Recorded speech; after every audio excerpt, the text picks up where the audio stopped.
by New Bollywood Recording Studio सूरत।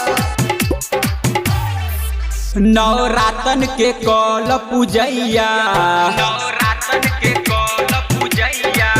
नवरातन के कल पूजैया, अली देवी मैया हो।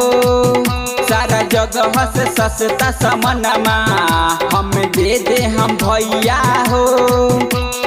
हमारे दुकानिया से सगरो सामान ले जाले सबे दुखिया।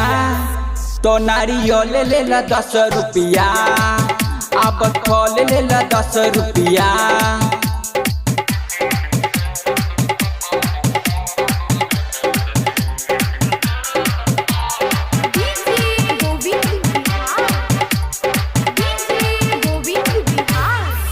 सुन भैया हो, हमरा से सस्ता सामान के हुए हम तो बेचत होई ना, जदि लागत तहरा महंगा तो सुन अशोक नौ में होई ना। हम पहिले साचे तोहरा से ऐसे निमन सामान दी कोई ना। चुनारी तुले बाकिले बकंगन, चुनारी तुले बाकिले बकंगन, आकिले बतुलाल सरिया। तो नारियल ले ला 10 रुपया, चाहे फल ले ला 10 रुपया।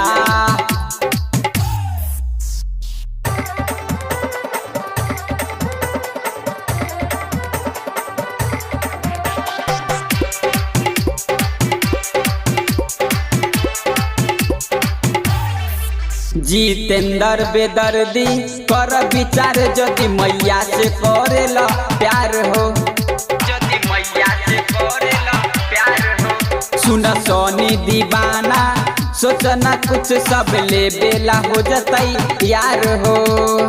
अमित गिरी मानी ल बतिया, तू नहीं नौमी में कर इनकार हो। मैया के कृपा से सच कोहिले, मैया के कृपा से सच कोहिले, हो जाइबो तो हो सुखिया।